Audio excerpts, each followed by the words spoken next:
Muy buenas tardes y bienvenidos y bienvenidas. ¿Cómo estáis? ¿Bien? Espero que estéis perfectamente bien situados en el sofá, en vuestro escritorio. Yo qué sé, hay gente que nos ve en el coche mientras conduce alguien, que alguien conduzca y ese otro va viendo el móvil. Sea como sea, aquí estamos para acompañarnos hasta las 8 de la tarde con un montón de temas que tienen que ver todos con Almería de una u otra manera. Y además con invitados que van a pasar por aquí, amigos nuestros. Vamos a pasar un buen rato, las cosas como son. Un programa interesante el de hoy, sí. Y si no me creéis, fijaros a quién tengo como primer invitado. O sea, ya empezamos por lo harto.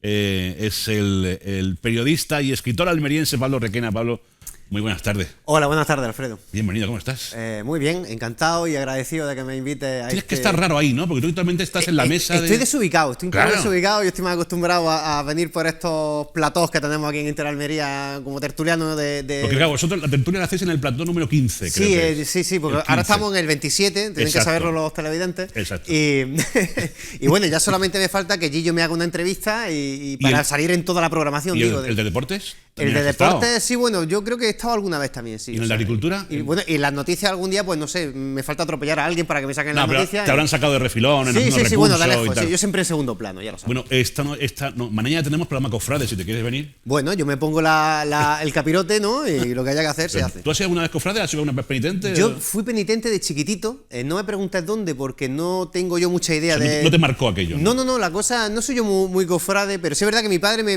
metió una vez en un embolado de estos con mi capirote y tal, y vamos, me acuerdo yo con la vela allí andando por media Almería. Una experiencia traumática, por lo Sí, tanto, sí, porque no quisiste repetir. No he vuelto a repetir. Bien, así que perfecto.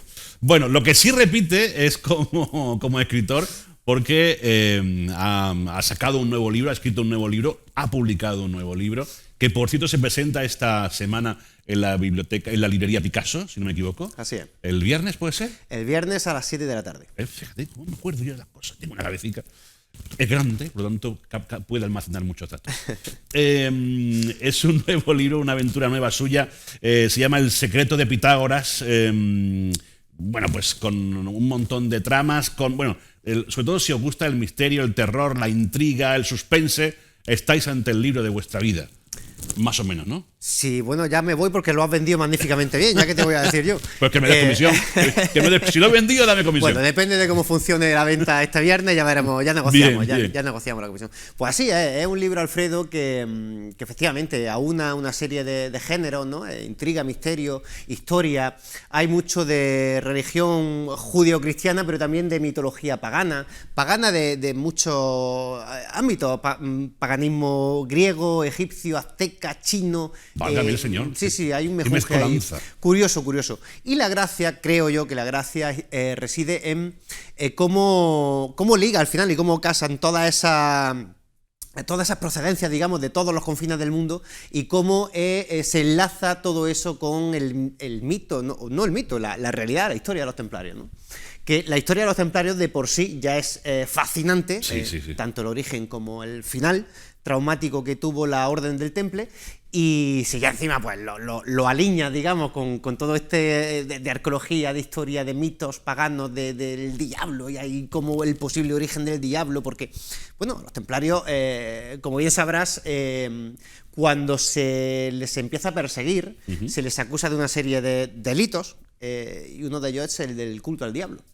Entonces, bueno, pues intentar casar todo eso en una historia que creo que ha quedado... Está feo que lo diga yo, no tengo abuela, señores, ¿qué voy a decir? Pero ha quedado magníficamente bien y además los que lo están leyendo así me lo dicen, ¿no? Oye, y dime una cosa, ¿cómo pasa todo esto en tu mente ¿En qué momento de tu vida pasa todo esto, ocurre todo esto para que lo pongas escrito en un papel? Te iba a decir que por mi mente pasan cosas raras a menudo, pero bueno.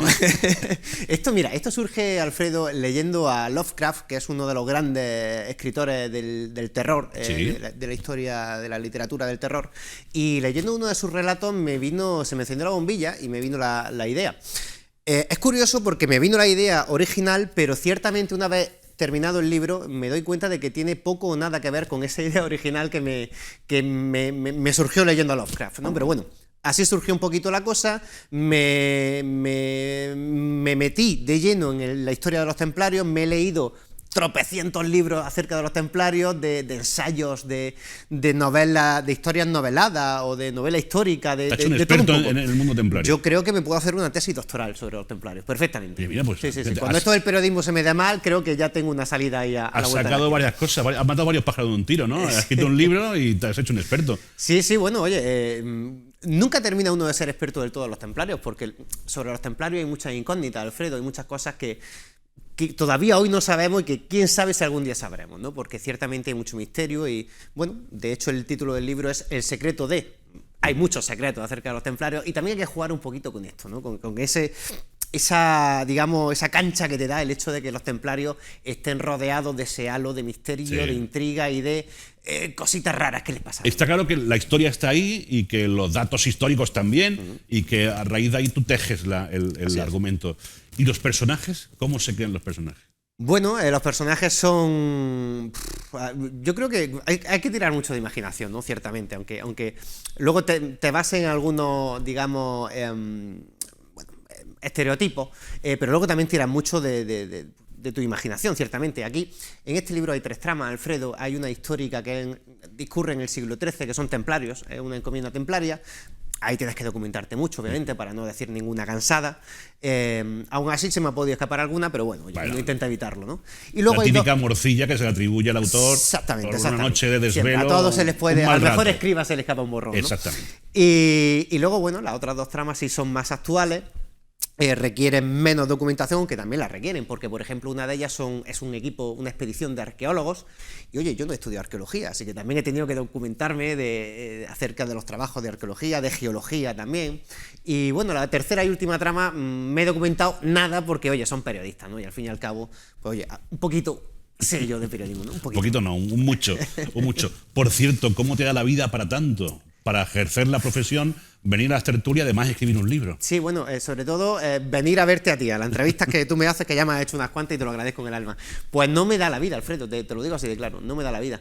Pero también te reconozco que este libro yo lo escribí hace ya un par de añitos, de hecho ya en los estertores de la pandemia, cuando estábamos todos encerrados en casa, ahí terminé de escribir el libro, ¿no? Con lo cual, ahí sí disponía de más tiempo libre, no era padre, también es muy importante esto, ¿no? Porque yo, aparte de salir de la pandemia, recuperar el ritmo loco que llevamos toda nuestra vida, he sido papá y, oye, pues una cría que además, gracias a Dios, está muy sana y da un tormento tremendo, así que... ¿Cómo se llama, por cierto? Se llama Blanca. Blanca, un besito. Sí, de hecho... Esto te lo van a grabar y después tú lo verás, ¿vale? Lo veremos. Y, de hecho, el libro está dedicado a Blanca y a Mary, que es mi mujer, así que...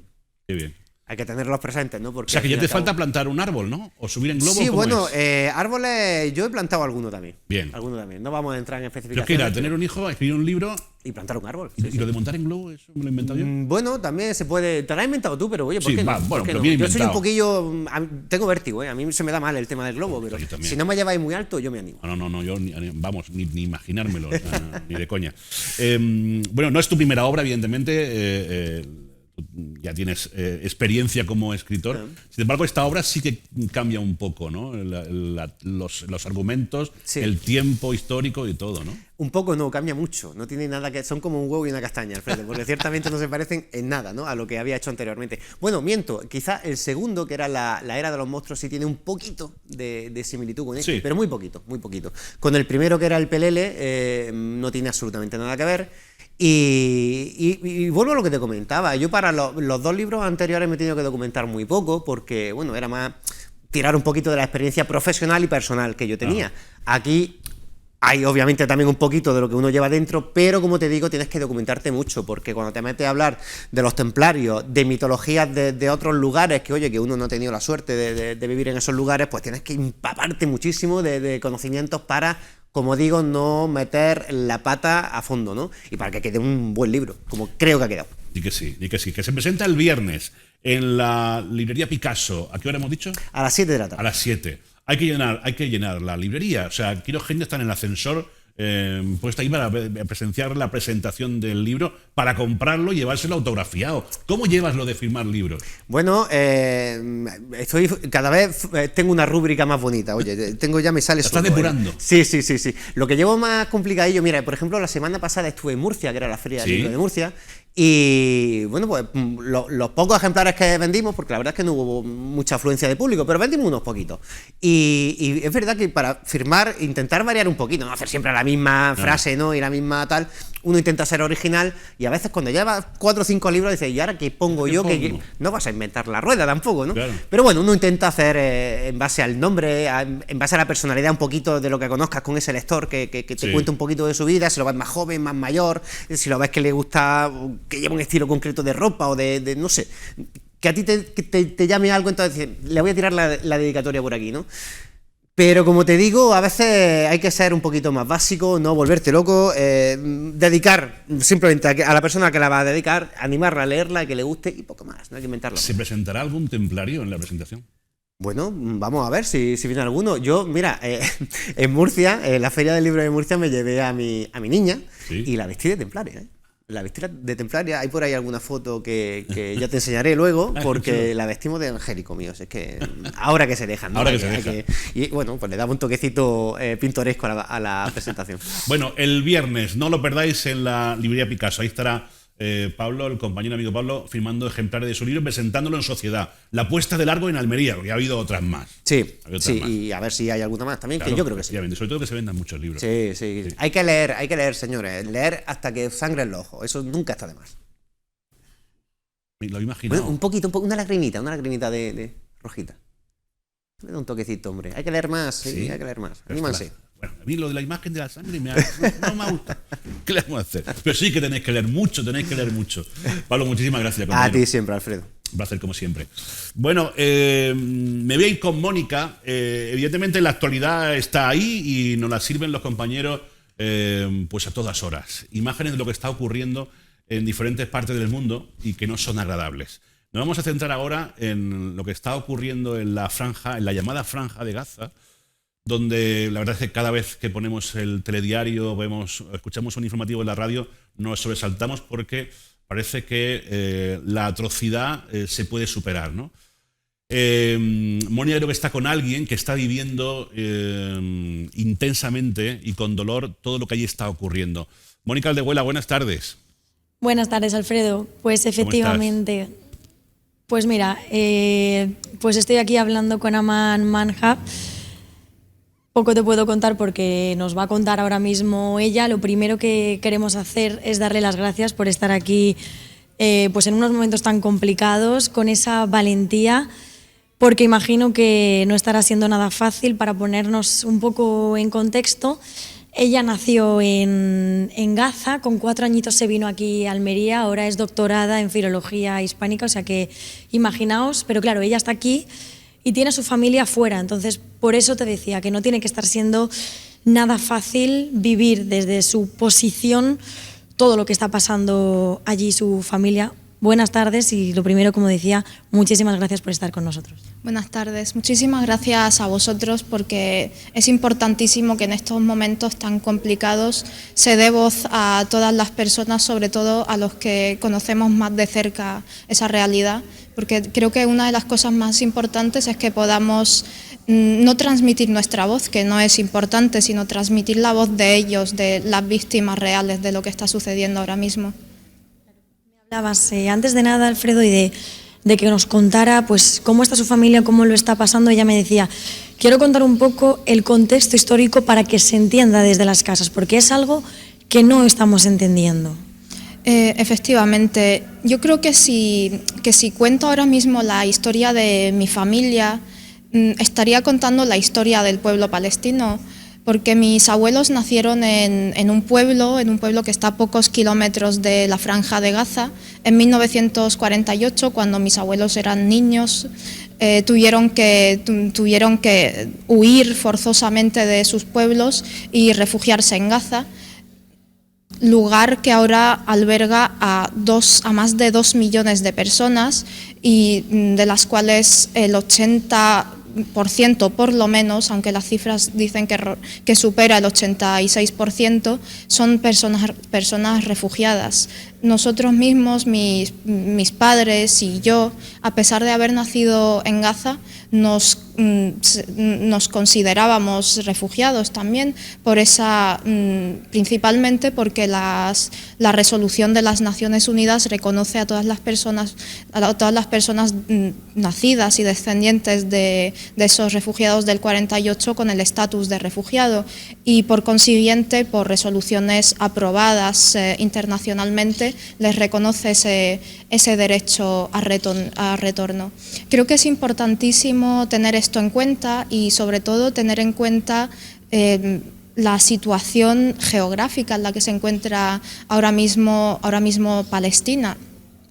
La Palestina actual cuenta con un porcentaje muy pequeño que corresponde a los propios palestinos. Y está dividido en dos áreas que no están conectadas, la Franja de Gaza y Cisjordania.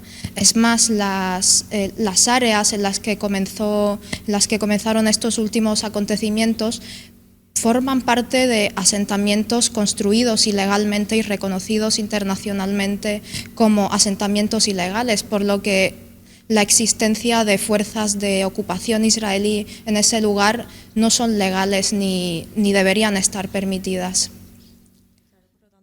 Lo que me comentabas es que lo que pides es al final la liberación.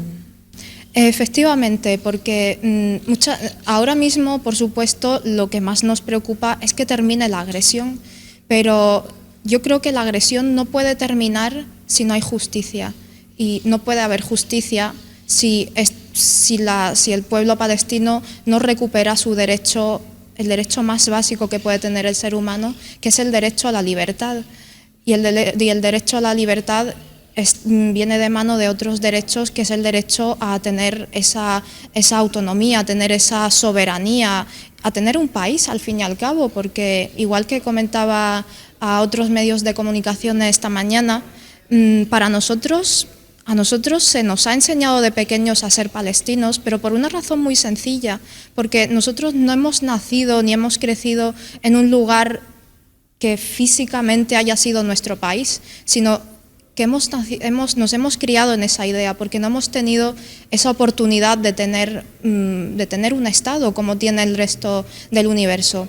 Por tanto, yo creo que lo más importante en esta ocasión es tan sencillo como la aplicación de las resoluciones internacionales y la devolución de los territorios ocupados de forma ilegal a las personas a las que pertenece. Me comentabas también que allí tienes parte de familia materna, parte de familia paterna. ¿Habéis podido estar hablando con ellos hasta este mismo sábado? En el caso de la familia de tu padre, con la familia de tu madre sí que tenéis más contacto. ¿Qué os dicen?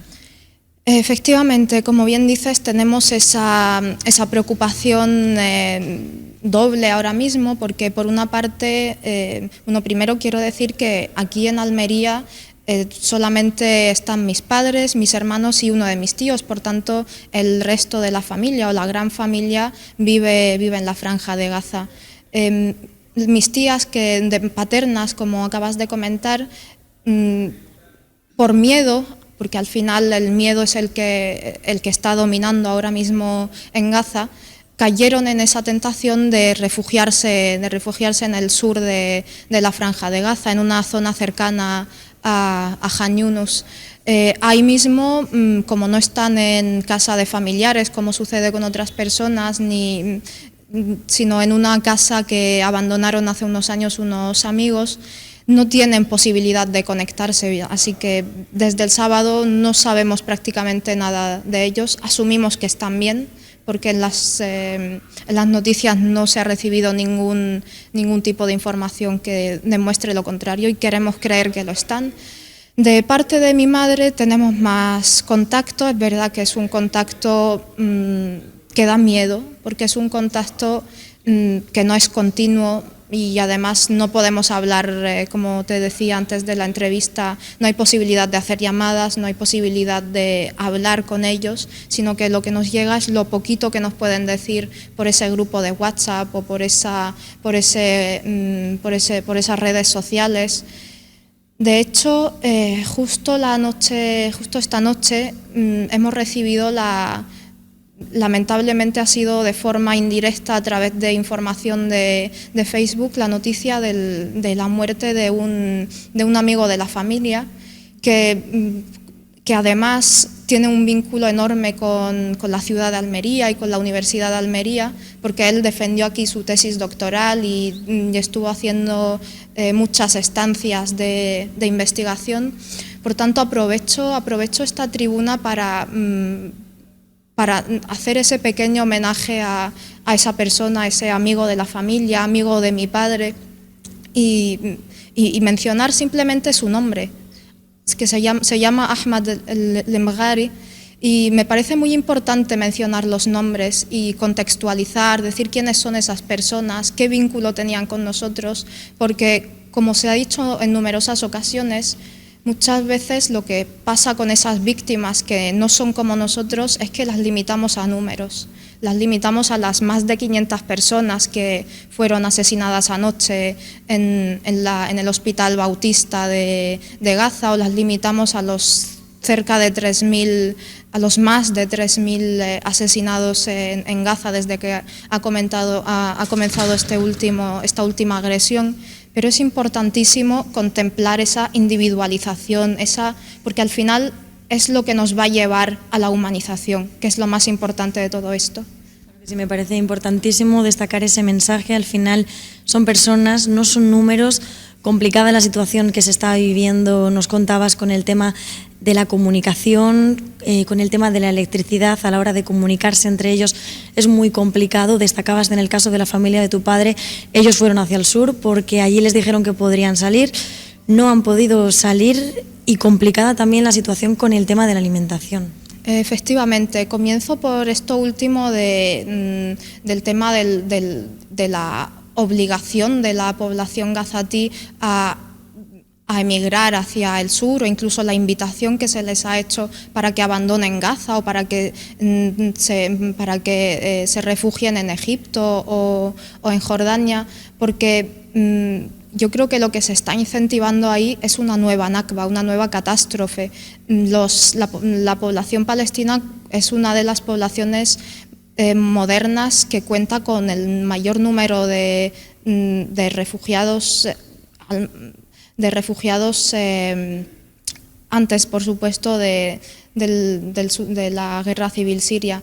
Es una población que cuenta con más de 5 millones de refugiados, de personas que tuvieron que huir forzosamente de sus tierras, y que al final lo que se está intentando hacer ahora mismo es un nuevo refugio masivo de los palestinos, que viene en esa línea de la limpieza étnica que se está cometiendo, porque no tiene otro nombre. Masacrar a la población civil en esa forma tan indiscriminada no tiene otro nombre que el de limpieza étnica. En ese caso, además, pensando incluso en la tentación que tiene la gente, porque la gente al final lo que va a querer es protegerse. Lo que busca la gente es protegerse, y han cedido a esa tentación y han querido protegerse en el sur.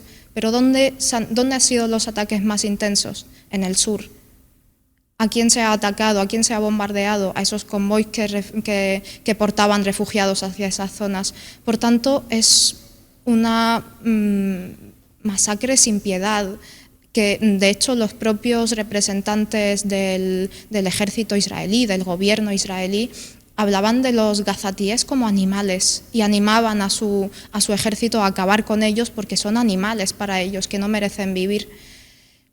En lo que respecta a la segunda cuestión de la que me hablabas, me parece importantísimo señalar que la falta de electricidad, la falta de agua, la falta de alimentación en general, no viene de ayer, viene de hace 16 años. Gaza lleva bloqueada 16 años. De hecho, yo misma he vivido en mi propia piel ese primer año de bloqueo, ya que en el 2007 viajé junto con mi madre y mis hermanas y mi hermano a Gaza por primera vez desde que veníamos aquí.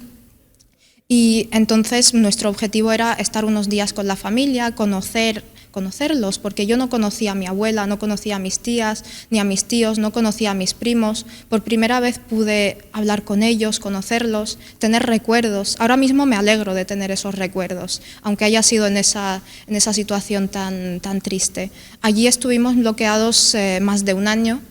Mi padre estaba aquí en Almería por trabajo. Hemos estado un año sin poder estar con él, abrazarlo, sin poder salir, sin libertad. Entonces, y a partir de ese bloqueo empezaron los cortes de luz, los cortes de agua. De hecho, en Gaza, no solamente en esta última agresión, sino desde hace más de 16 años, la luz viene 2, 3 horas al día y el resto del tiempo están sin luz. Funcionan con un sistema precario pero ingenioso de generación de electricidad, y muchas veces mis familiares me han dicho que se han tenido que levantar a las 3 o a las 4 de la mañana para poner una lavadora o para hacer algún trabajo de la universidad. Entonces, esto es un problema que viene de hace mucho tiempo. Yo creo que eso es lo más importante para poder entender la situación. Muchísimas gracias de nuevo por haber estado con nosotros, por habernos contado de esa forma tan bien, tan humana, por poder poner de tu parte para que entendamos un poco mejor lo que está pasando, cómo lo estáis viviendo. Y bueno, aunque sea una pregunta que a lo mejor no tiene sentido, pero ya que te tenemos aquí, yo quiero preguntarte, pues, ¿cómo lo estás viviendo tú y cómo te sientes tú realmente? Es una pregunta que tiene muchísimo sentido, porque a veces nos cuestionamos muchas cosas o nos forzamos incluso a muchas cosas. Desde que ha empezado todo esto, en casa estamos viviendo una sensación un poco contradictoria, porque por una parte tenemos esa sensación de que necesitamos animarlos. Una gran persona me dijo por teléfono, es un cirujano murciano que trabaja en La Paz de Madrid, me decía: cuando hables con tu familia intenta que se mantengan con vida, porque si se pierde la esperanza se ha perdido todo. Entonces, siguiendo esa recomendación, nosotros lo que pretendemos, por un lado, es mantenerlos con esperanza, mantenerlos con vida, pero por otra parte somos humanos y nos duele a nosotros también. Entonces, muchas veces nos cuesta llorar, porque pensamos que no tenemos derecho a hacerlo. Mi madre nos dice: llorad porque lo necesitáis para seguir adelante. Y sobre todo, yo creo que lo más complicado de todo esto ha sido demostrar al mundo que nosotros también podemos llorar, que nosotros también somos humanos, que estamos sufriendo injusticias, porque desde que ha empezado todo esto, sobre todo en la primera semana, lo único que se ha visto han sido bulos, desinformación, intento de tergiversar la cuestión principal, porque la cuestión principal es que se está cometiendo crímenes de lesa humanidad contra civiles inocentes. Y es lo que se ha intentado tapar, lamentablemente, desde muchas personas con responsabilidad, tanto en los medios como en representantes políticos. Por lo tanto, tenemos esa triple faceta, es la que estamos desempeñando esos días, pero sigo con esa recomendación y pienso que hay que mantener la esperanza. Qué fuerza y qué valentía. Muchísimas gracias de nuevo y mucho ánimo. Muchísimas gracias. Muchas gracias a ti. Alfredo, pues yo creo que sobran un poco las palabras y sí que me quedaría con esa con esa frase que nos decía antes y que hemos destacado, que hay que contar que son vidas, que son personas y que no son números. Y son niños. Una de cada tres personas asesinadas son niños, que son muchos. Y no está tan lejos esto, que está aquí al lado, está en una tierra bañada por el mismo mar que nos baña a nosotros. En fin, gracias Mónica y gracias a nuestra invitada. Hacemos un alto para unos anuncios y a la vuelta cambiamos de argumento, volveré con ella, volveré con Mónica, hablaremos de videojuegos y de premios y de muchas cosas. Hasta ahora.